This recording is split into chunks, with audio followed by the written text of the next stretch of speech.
সেই দিন ছিল 24শে সেপ্টেম্বর। তোমাদের সাথে তো আমি আগের ভিডিওতে শেয়ার করেছি যে সকাল 10টার সময় কিন্তু আমি ওদের বাড়িতে চলে গেছিলাম সানকোনরের বাচ্চা দেখতে, আর তারপরে কিন্তু বিকালবেলায় সত্যি সত্যি সরাসরি নিতে চলে গেছি। হিসাব মতো কিন্তু তাহলে ওর জন্মদিন 24শে সেপ্টেম্বরই পালন করা হবে। আর তোমরা অনেকে জানতে চাইছো ওকে কিন্তু আমি 3,500 টাকা দিয়ে কিনেছি।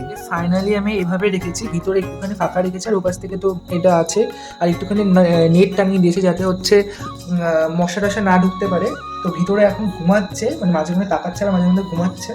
তো ঠিক এই জায়গাটায় আছে ও, তোমাদের সাথে আমি দেখালাম। তো এই টিউশনে একটা পাখির গাছে এত পরিমাণে জোর হবে আমি কিন্তু কখনোই জানতাম না। ও কিন্তু বক্স ঠেলে বেরোচ্ছে, বাইরে বেরিয়ে ঘুরবে, তারপরে কিন্তু শেষে বাবার দোকান থেকে বাস্কেট জুড়ে কিনে নিয়ে এসেছি। আর পরদিন সকালবেলা দেখো ওকে একটু সামান্য রোদে রেখে। টিউশনের একটা বাচ্চা এত পরিমাণে যে অ্যাক্টিভ হবে আমি কিন্তু আগে কখনোই জানি না, কারণ আমাদের বাড়িতে কিন্তু আগে একটা পাখি আমি হ্যান্ড ফিটিং করেছিলাম, ওর নাম হচ্ছে কিন্তু রিও, মানে পাইনাপেল কোন। ও কিন্তু এতটা পরিমাণে ছটফটা ছিল না এই যেমন করছে। আর এই যে এই ঝুড়িটা কিন্তু আমি বাবার দোকান থেকে নিয়ে এসেছিলাম, আর এই ঝুড়িটার মধ্যে কিন্তু আমি ম্যাঙ্গোকে রেখেছি। আর এই ক্লিপটা হচ্ছে 25শে সেপ্টেম্বর সকালবেলা, কারণ সকালবেলায় কিন্তু আমি ওকে সামান্য একটু রোদে রেখেছিলাম। আর ওকে কিন্তু আমি বাড়িতে নিয়েছিলাম 24শে সেপ্টেম্বর। আর জানো তো প্রথমবার কিন্তু আমি ওকে সিরিঞ্জের মাধ্যমে হ্যান্ড ফিটিং করেছি, আর পাখির হ্যান্ড ফিটিং ফর্মুলাটা কিন্তু আমি ওদের দোকান থেকে নিয়েছিলাম।